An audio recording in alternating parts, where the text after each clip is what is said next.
Coming up on New Day at Arirang, South Korea is expected to see over 400 new COVID-19 infections again on Friday. Meanwhile, authorities are looking to announce new distancing measures that will allow gatherings of up to 8 people until 11 p.m. The UN says civilian deaths caused by the war in Ukraine has reached 780 people as the conflict continues. Meanwhile, Russia's TASS News says the situation could come to an end in a week and a half if the two sides reach a deal. And amid a flood of speculation, South Korea's President-elect Yoon Suk-yeol's transition committee confirmed that the new presidential office will either be the current Foreign Affairs Ministry building or the Defense Ministry building. They plan to visit the sites today. Hello and welcome to this Friday edition of New Day at Arirang. I'm Mark Broom. Thank you ever so much for joining us. And I'm Kim Mo-gan. It's 8 a.m. in Seoul, South Korea, March 18th. And over the next hour, we'll take a look at the big news stories of the day and get expert insights on issues facing Korea and the world. We start, though, with the Omicron surge here in South Korea. The nation is expected to see a drop in the number of new COVID-19 cases on Friday after Thursday saw the country post a record daily high of over 600,000 new infections. Health authorities remain on high alert. They're also preparing to announce revised social distancing guidelines in the coming hours. For more on this, we turn to our Han Sung-woo joining us in the studio with us. Good morning, Sung-woo. Good morning. So how are things looking for today? Well, Mo-gan, we're still in the middle of an explosive surge in cases due to the Omicron variant, but South Korea is set to see its daily caseload drop by around 200,000 from Thursday's all-time high of over 620,000. We are expecting it to be in the 400,000 range when the official numbers come out in an hour or so. Through 9 p.m. Thursday, the country logged 393,097 new cases, roughly 156,000 fewer than the same time on Wednesday, but about 1.5 times as many as the same day last week, and as well as the number 2 weeks ago. Health authorities are attributing the on-week uptick to both the adoption of rapid antigen tests for official purposes and the spread of what's being dubbed stealth Omicron. Take a listen. The BA2 subvariant's proportion in South Korea has risen from 17% in February to 26% recently. Given the circumstances, they've acknowledged the peak of this wave could last longer than initially expected. Seems that way. So speaking of Omicron, new research shows that an infected person can actually still transmit the virus after a week of first testing positive. That's true, Mike. That's what health officials are saying. Omicron patients may remain contagious for up to 8 days after symptoms surface. In other words, there's virtually no risk of transmission 8 days after an infected person shows symptoms.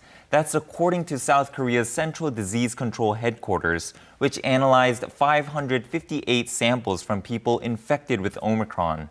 The result caused some public confusion considering that under the current system, isolation for the infected is lifted 7 days after taking a COVID-19 test. Officials explained, however, that the variant's transmissibility drops significantly on the 8th day, to the point there's no need to extend the quarantine period.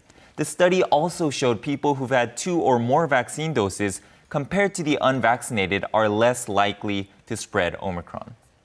Now, Sung-woo, authorities are expected to announce new social distancing measures later today. Tell us more on that.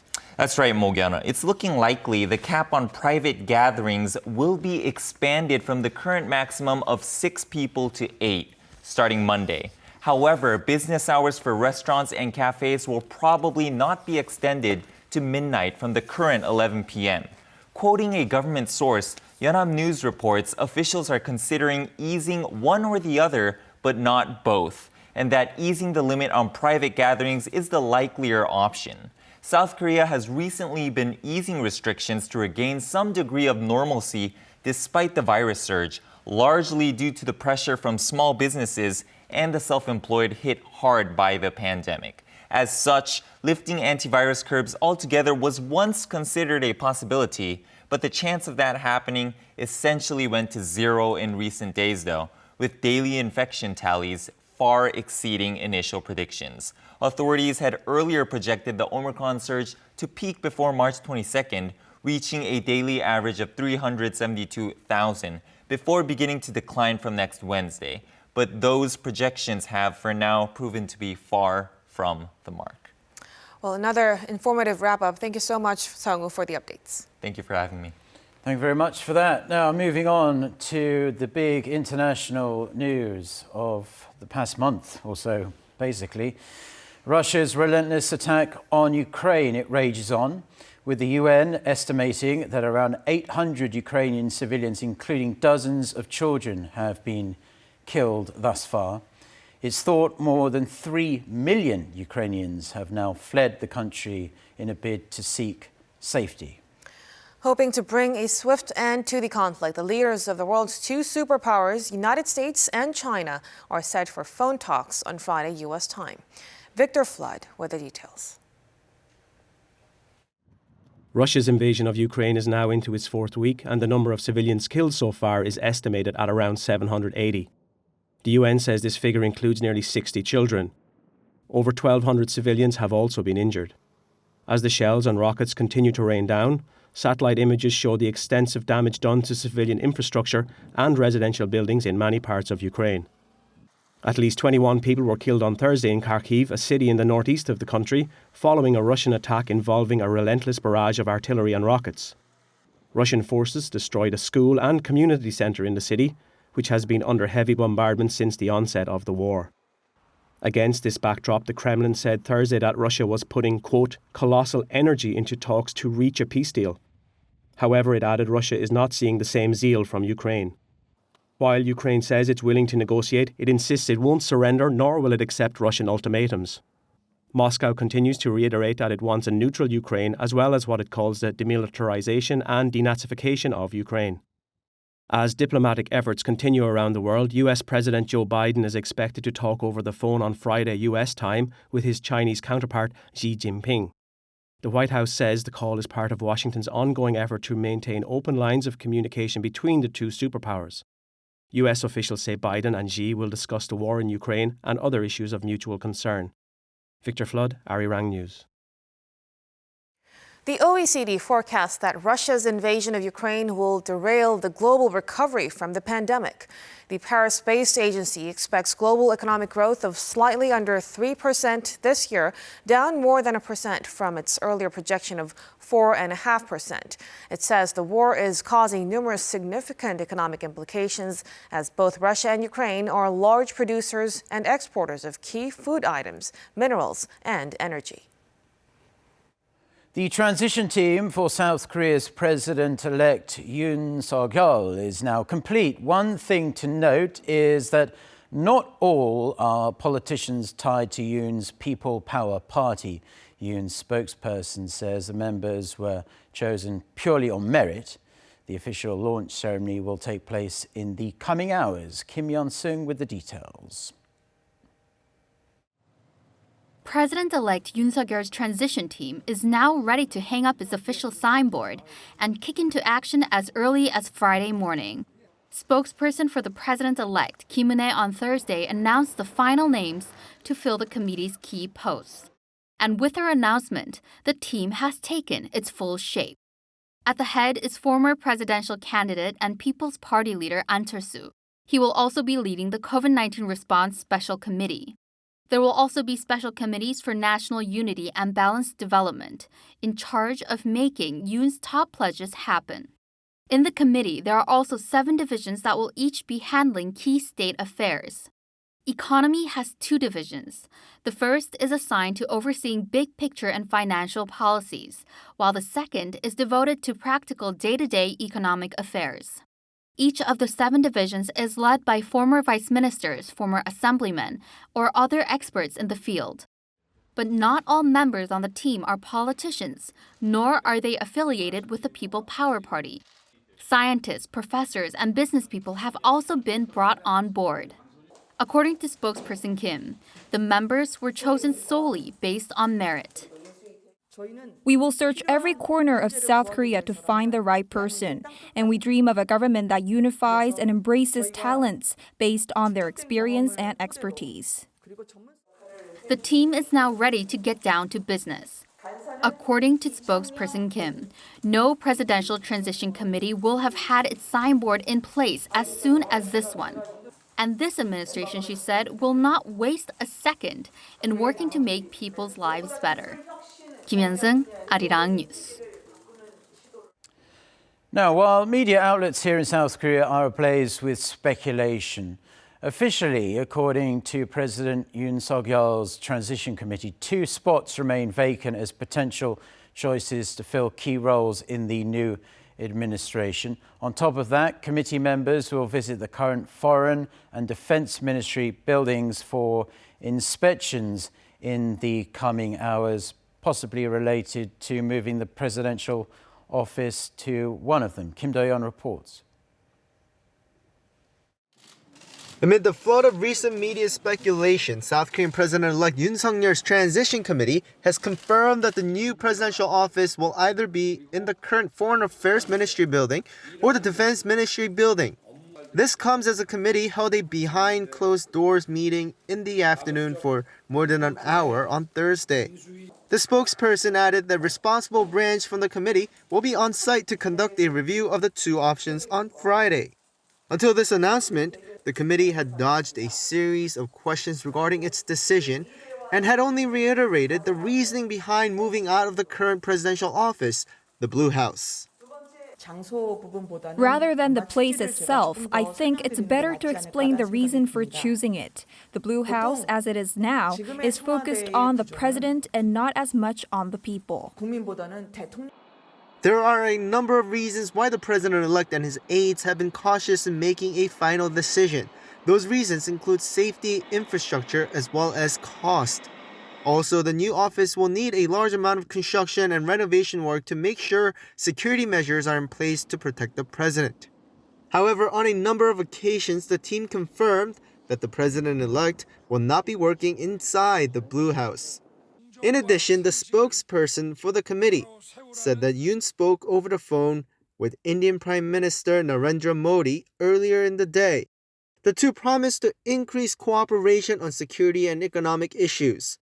The president-elect also noted India's growth potential, large market, and abundant workforce offers endless possibilities for the bilateral relationship. With this call, Yoon has now spoken to all the Quad heads of states, US, Japan, Australia, and India, as he has pledged to seek South Korea's entry into the multilateral working group. Kim Do-yeon, Arirang News.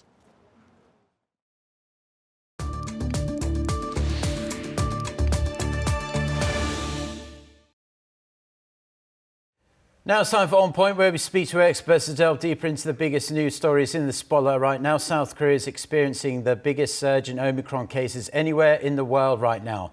The World Health Organization said that last week South Korea confirmed more new infections than any other country in the world. However, COVID-19 doesn't mean the flu, fevers, or the common cold have gone away. Given the relatively mild symptoms Omicron presents, people who have a high fever or the seasonal flu might assume they have Omicron, but this isn't always the case. For more, we connect to Dr. David Kwok, Clinical Assistant Professor at Soonchunhyang University Hospital via Skype. Good morning, Dr. Kwok. Good morning. Thanks for having me. Well, aside from going to the doctor, to get tested for Omicron, are there any simpler ways for people to differentiate Omicron and flu? Well, sadly, there isn't much. They both share pretty similar symptoms in that it contains a very regular common cold symptoms, including anything from muscle pains to fever and chills, and to some people, sore throats and whatnot. It seems like Omicron variant of COVID-19 is heavily focused on creating the sore throat and pain in the throat, and also quite a lot of the times itchiness and tickling and sensations in the throat as well.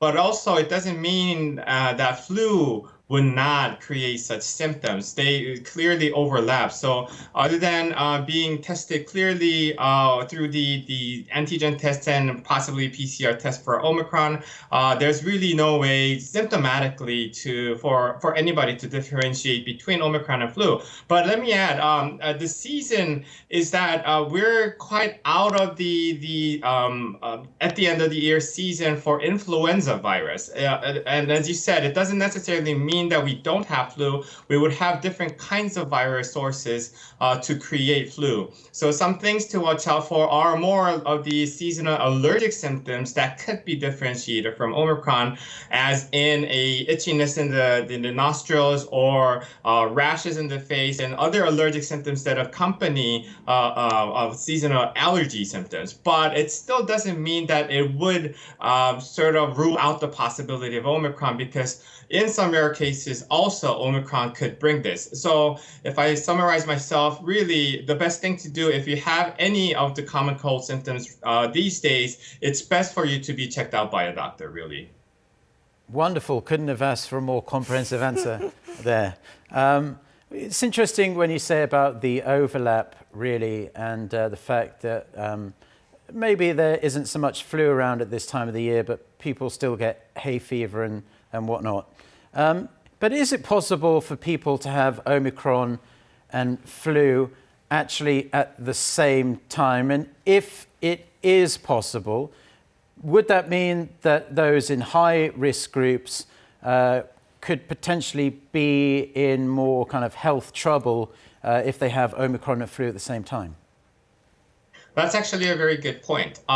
There was a terminology called flurona. So it's a combination between flu and coronavirus, as we can expect.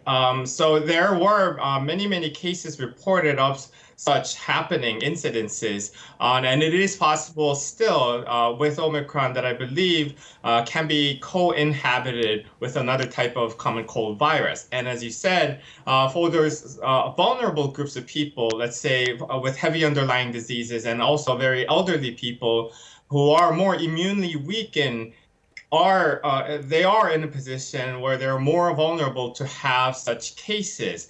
A co-inhabitant by two different viruses does not necessarily mean it's an additive of symptoms. So it doesn't necessarily create more severe types of disease just because there are two different virus sources. But we should still be careful, because either of the virus sources still can create such dire consequences for those who are expected to be more vulnerable to disease than other healthy people. Well, Dr. Kwok, like we just said, even though symptoms are relatively mild, there are still some people who are severely ill because of Omicron. So in such cases, what kind of warning signs should people look out for, and what steps should they take?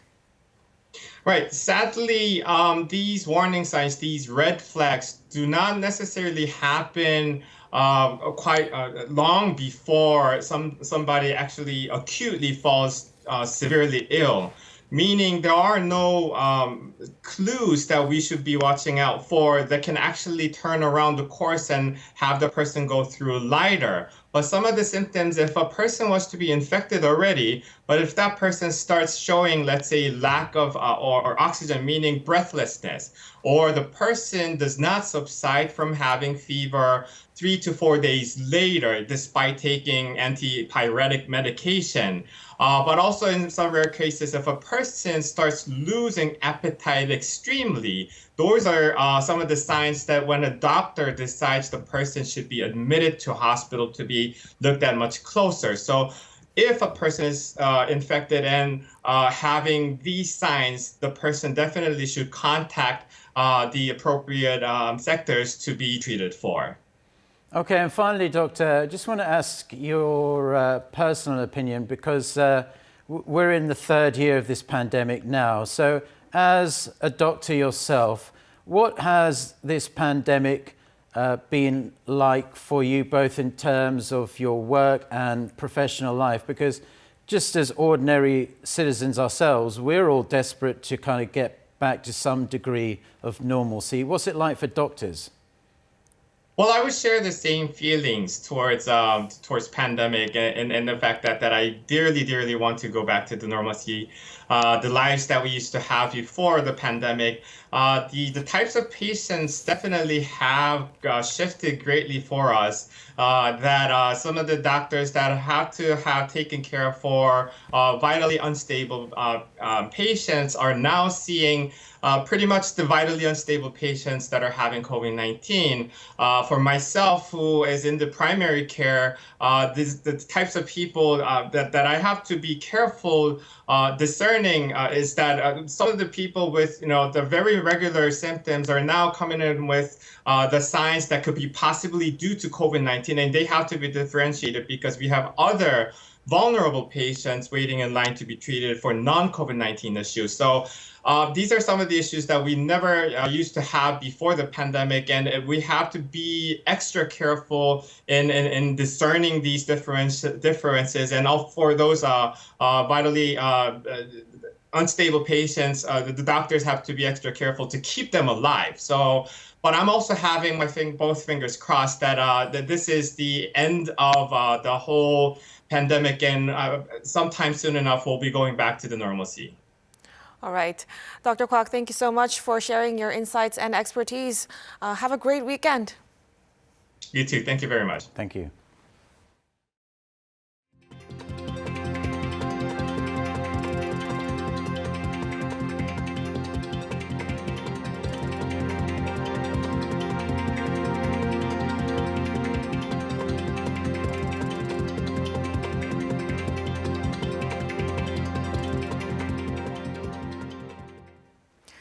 Senior trade officials from Seoul and Washington met this week in the U.S. state of Michigan to discuss ways to strengthen their respective supply chains. They toured a South Korean factory there that makes the materials needed to make semiconductors.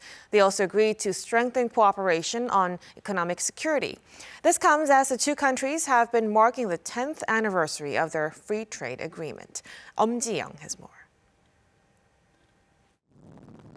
Trade representatives of South Korea and the United States have agreed to strengthen their ties on supply chain resiliency. South Korean Trade Minister Yoon Suk-yeol and U.S. Trade Representatives Catherine Tai on Wednesday local time jointly visited a SK Siltron factory in Michigan. Their meeting comes a day after the 10th anniversary of the free trade agreement implementation between the two countries. They shared their views on the need to work together on economic security and strengthening supply chains of major products, including semiconductors and batteries. USTR Tai said that she's excited to know SK's investment of $300 million in Bay City, Michigan over the next couple of years is expected to boost employment and semiconductor production capacity in the region. She added that this investment is an excellent example of how the two countries can benefit from harnessing innovation and talent and also create quality jobs along the way. Ye said that he and his counterpart agree that the factories in Michigan would be the best representation of the Seoul-Washington Economic Partnership moving forward. SK Siltron manufactures semiconductor materials including silicon carbide wafers and materials for lighter and more efficient chips. It is under South Korea's SK Group, which acquired the Auburn plant from Dow DuPont in 2020. Then SK in July announced that it is to invest an additional $300 million to establish a second manufacturing facility in Bay City. The facility is due to start running later this year.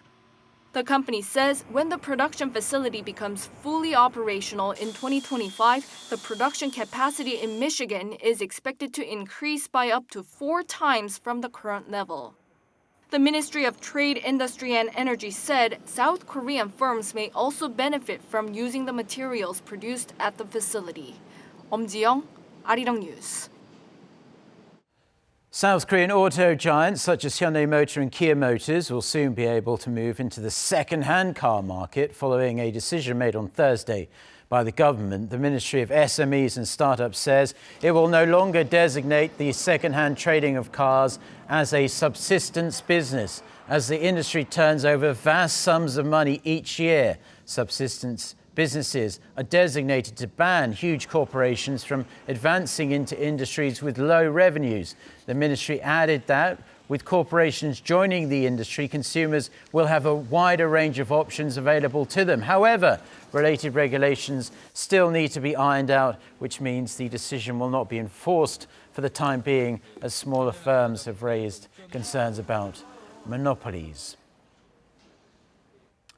Sales of electric cars in South Korea more than doubled on year in the month of February. In a bid to encourage even more drivers to go green, the Environment Ministry is holding an electric vehicle expo here in Seoul. Our Arirang went to check it out and files this report. The electric vehicle industry is thriving in South Korea. According to data released by the Ministry of Trade, Industry and Energy on Wednesday, domestic demand for eco-friendly cars increased over 52% in February compared to the same period last year. Among them, sales of electric cars more than doubled. In line with this trend, the Ministry of Environment is holding its Electric Vehicle Expo, XEV Trend Korea 2022 in Seoul for 3 days starting Thursday. Major players in the market, including South Korea's auto giants Hyundai Motors and Kia, will be showing the latest in electric mobility trends such as electric motorbikes and advanced automotive batteries, as well as this year's new EV models. One of the highlights of the expo is the EV Awards 2022 zone, which showcases the electric vehicles that had the highest evaluations from experts and consumers in terms of futuristic design and functions. I work in the automobile industry, so that's why I got more interested in electric vehicles. I prefer them because they are more eco-friendly than internal combustion engines. Other technologies, such as electric charging solutions, were also on display. Some of the latest charging technologies adopted QR codes, so people can use an app to pay to charge their car. One local government official at the event said some of these technologies will be used as Seoul City is planning much more infrastructure for electric vehicles. The Seoul City government is aiming to supply 400,000 electric vehicles until 2026. To do that, the government is working on ways to improve the driving environment, such as installing 220,000 charging stations within 4 years to resolve charging station shortage issues. As more people are willing to buy electric vehicles in South Korea, more automakers are releasing innovative models and technologies that could improve driver experience. And with the government's efforts to expand the industry, a new era in electric vehicle is clicking into gear. 이래현, 아리랑 뉴스.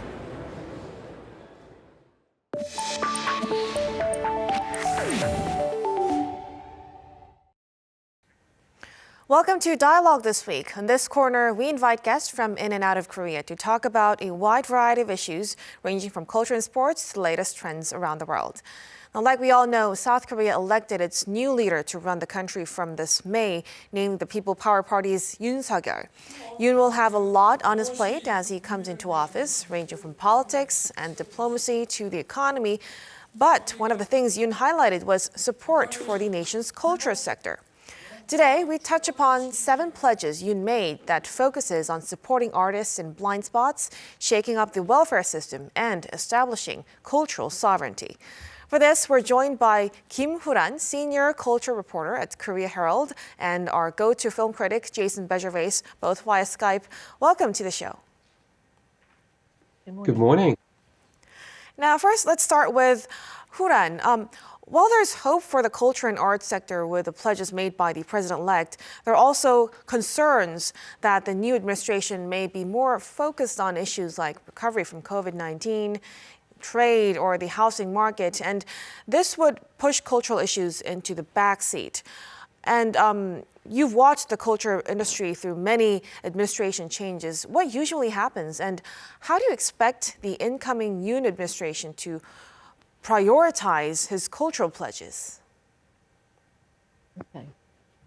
So then candidate Yoon Suk-yeol announced his election pledge concerning the arts and culture sector only barely a month ahead of the election.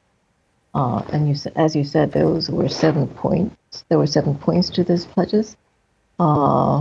They include investment in regional arts and culture facilities, greater expanded opportunities for lower income groups to participate in cultural activities, also greater focus on digital technologies in arts and culture education, and as you mentioned, more support, fair and tailor-made support for artists, and expansion of minimum social safety net for artists. Then there was also pledge to support K-culture startups and to preserve traditional culture and heritage, and also creating greater opportunities for artists with disabilities. As I said earlier, these pledges were announced barely a month before the election, and I think that's telling of the incoming administration's priorities. It's not very high up on the agenda at the moment, and understandably so, because there are so many more pressing issues at the moment. Looking back over the years, I recall the Kim Dae-jung administration, which came into office following the devastating Asian financial crisis. It took him a year to actually properly, I guess, pay attention to the culture sector.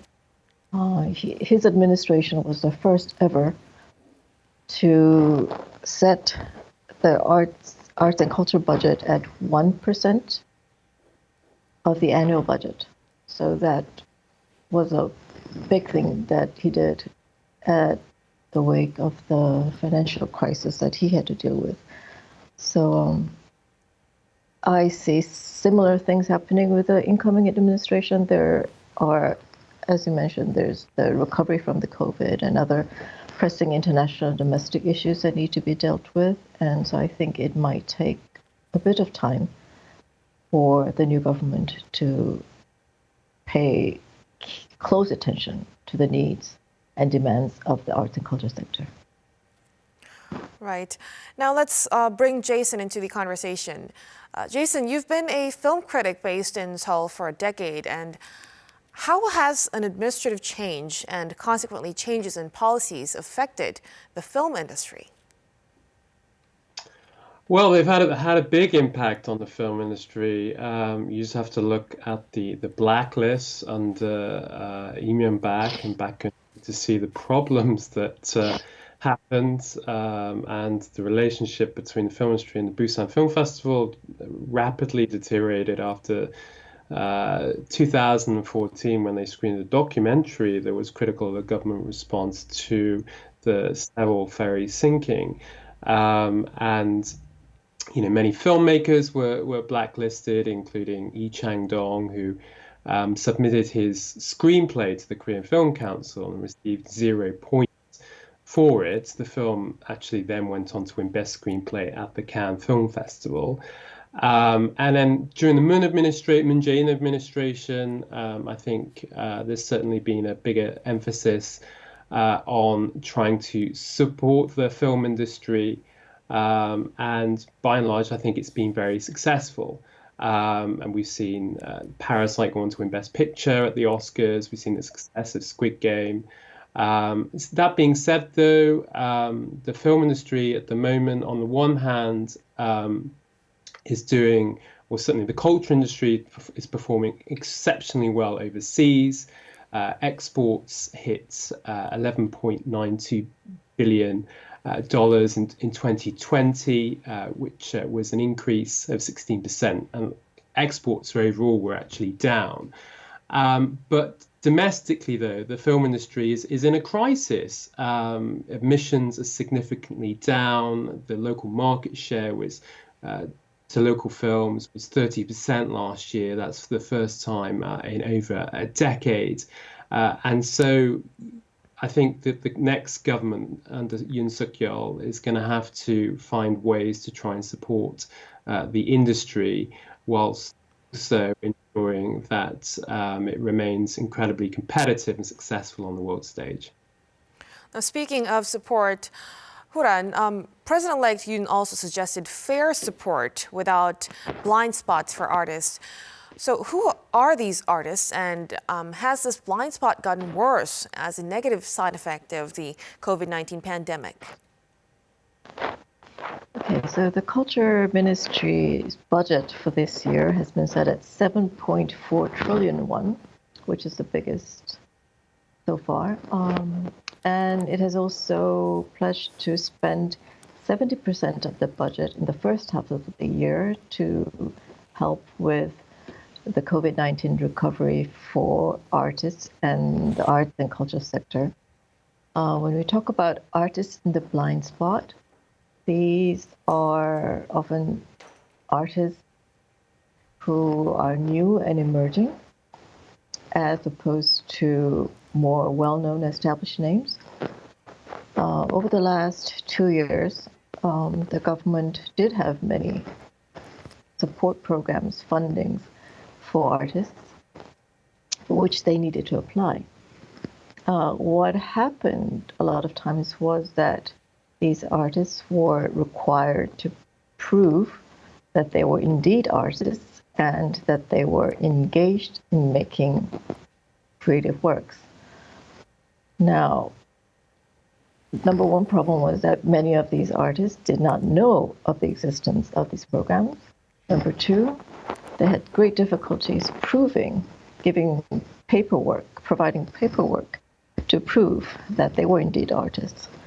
So, well, as the government had all these funds available, it's not very clear how much of it actually went to the new and emerging artists who actually would have benefited greatly from such support. On the other hand, I've also heard from the field that many of the well-known, more established names, groups, were even asked to apply for these fundings and had very little problem getting them.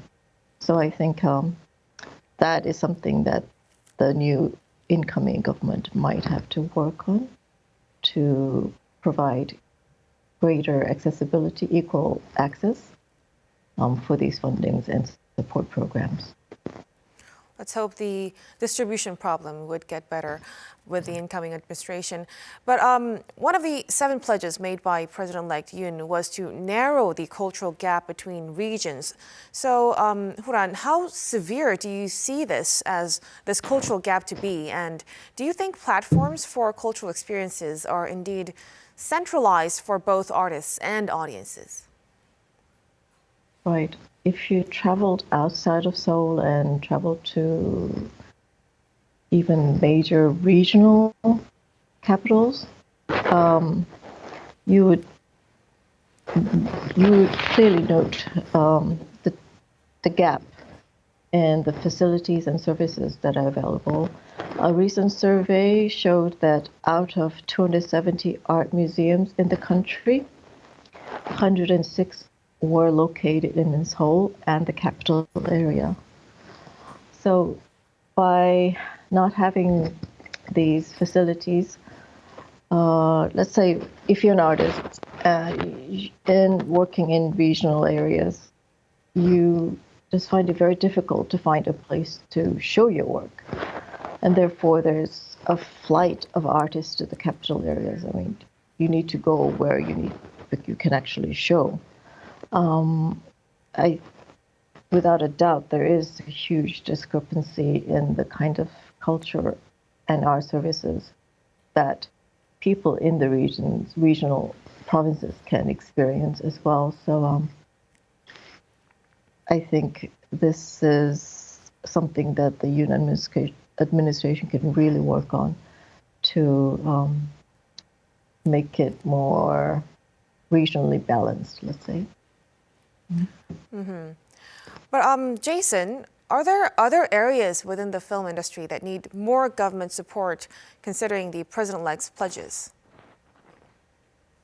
I think certainly the exhibition sector, is where there needs to be a lot of support. I mean, the film industry is going through some rapid changes. There is definitely pivoting towards streaming And we're seeing that with the major studios in Korea having to really compete with Netflix. So CJ's got its own streaming service being, and the other studios have announced not just films, but series as well.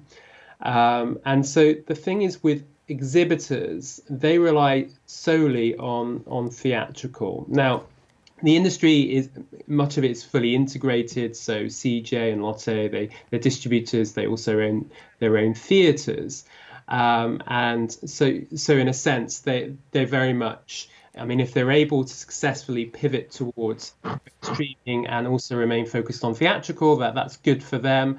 But certainly, I think the theatrical aspects of the industry certainly need a lot of support going forward.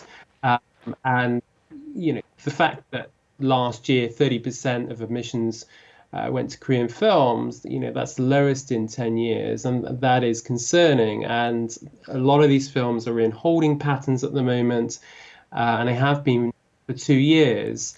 And so it's trying to find the right time for them to get released and ensure that they do break even. And so I think the focus on the next administration also needs to be on the exhibition sector.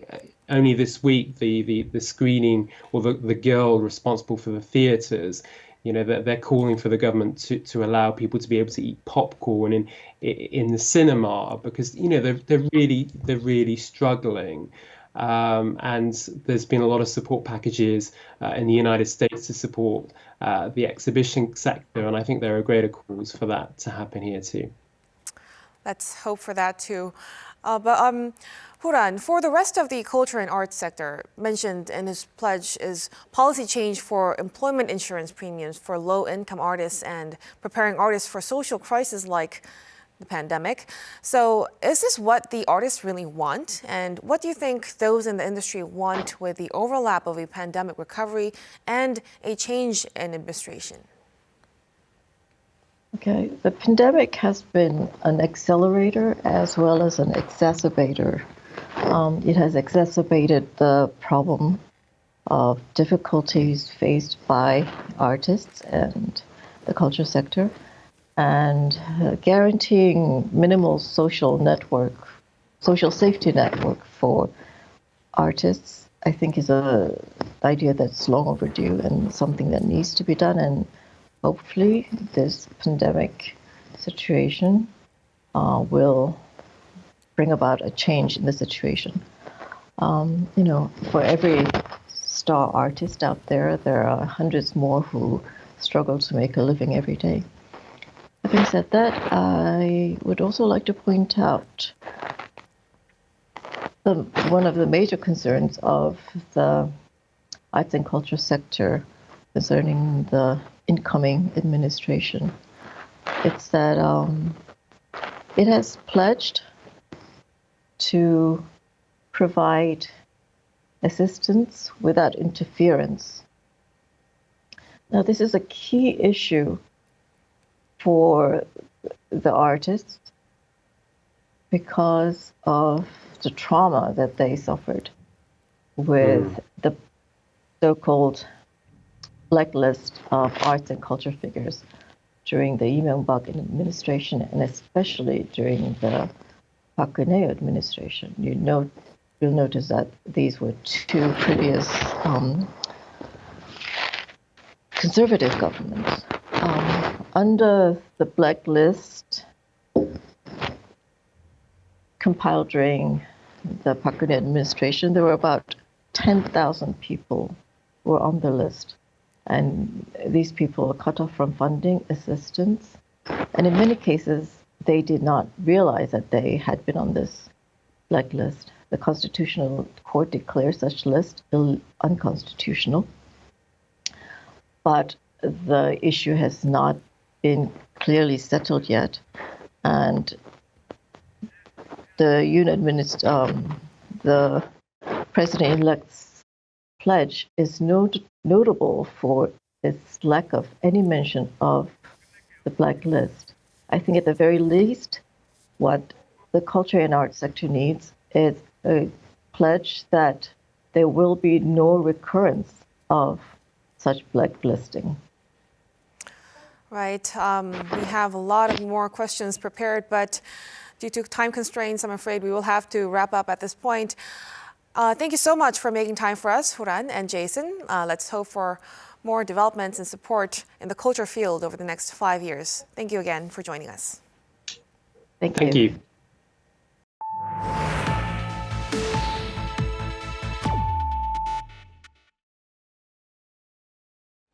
A project at the National Library of Korea seeks to combine literature with digital technology, offering a new and immersive experience for visitors. Our Lee Si-hu went to see it for herself and files this report. Vibrant flowers bloom as visitors walk by, depicting a scene from the poem Azaleas by Korea's early modern poet Kim So-wol. A corridor of immersive contents, 지식의 or Path of Knowledge, recently opened at the National Library of Korea. This hall combines literature with digital technology as projections on its walls and floors paint the settings and themes of beloved Korean classics. Divided into two sections, the first, called the Writer's Notes, presents mesmerizing backdrops of text, paintings, and music related to 4 literary works. The second section, called the Smart Lounge, incorporates artificial intelligence technology to make book recommendations. Visitors can answer questions regarding their personal interests and tastes, such as their favorite seasons or colors. The smart kiosk machines then recommend books. The library also recently expanded its 실감서재 project, which was launched last year.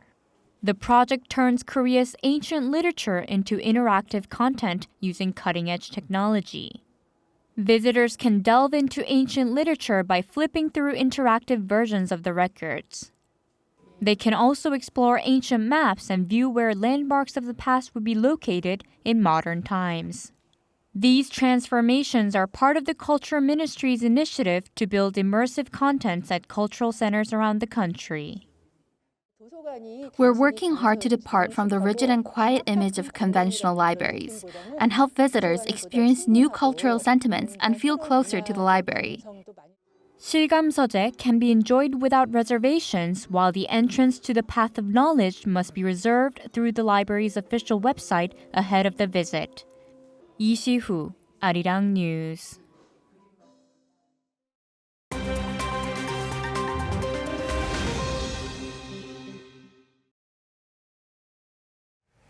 And now for a look at news from around the world, we turn to Lee Seung-jae, who's joining us from our Arirang newsroom. Good morning, Seung-jae. Good morning, guys. So let's start in Cuba today. Scores of anti-government protesters there are facing time behind bars. That's right. So Cuba said Wednesday that it sentenced upwards of 100 protesters in Havana to between 4 to 30 years in prison for island-wide demonstrations last July. The two-day protest from July 11th to the 12th saw thousands take to the streets in towns and cities throughout Cuba, with many furious over shortages of food, medicine, and electricity. The protests also came at a time when COVID-19 cases were soaring in the country. However, human rights groups, the U.S. government, as well as the EU have said that the trials lack transparency and due process, and that the long prison sentences handed down were disproportionate to the crimes committed. Sentiments also shared by the families of those convicted. They are putting them in jail for many years for throwing a stone, when there have been people here who have killed human beings, whose sentences have been for 7, 8, 9 years, while they have been sentenced to serve the maximum for throwing a stone. Now, the government argued that the throwing of stones and bottles at officials and the police landed the protesters the long sentences. Now, a judge in Honduras on Wednesday authorized the extradition of former President Juan Orlando Hernandez to the United States on drug trafficking and firearms charges. The decision was announced on the Twitter account of the country's judicial authority, and U.S. authorities claim that the right-wing former leader participated in the drug trafficking from 2005 to 2022, while also being accused of accepting millions of dollars in bribes to protect drug traffickers from investigation and prosecution. Hernandez's defense attorney says they'll be filing an appeal to try to avoid the extradition. And now Amazon announced on Thursday that it had closed an $8.5 billion deal to purchase MGM as it looks to draw in consumers with more streaming video. In the statement, Amazon said it would welcome all MGM employees into the company and work with the studio's leadership, an indication that there would not be any layoffs. The deal with MGM means Amazon Prime can offer more than 4,000 additional film titles and a long list of TV shows, helping the company compete with streaming rivals Netflix and Disney+.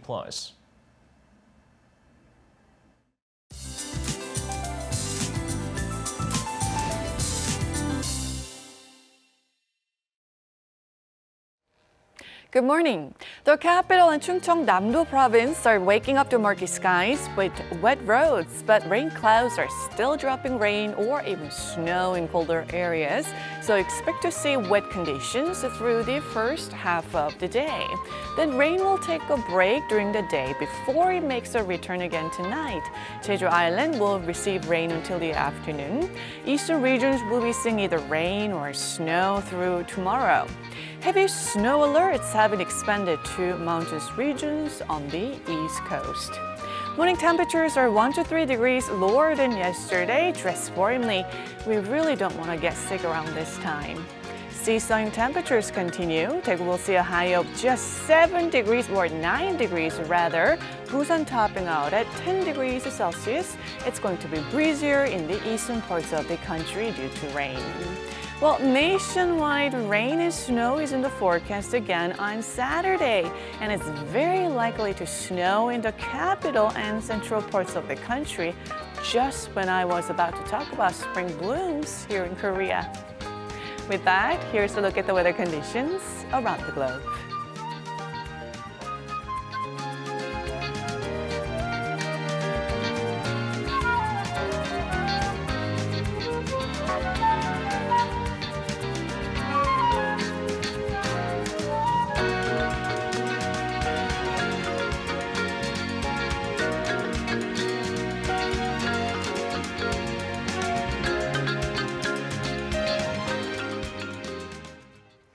And that's all we have for now. I'm Kim Mo-gyan. New Day at Arirang. We'll be back at 8 a.m. Korea time on Monday.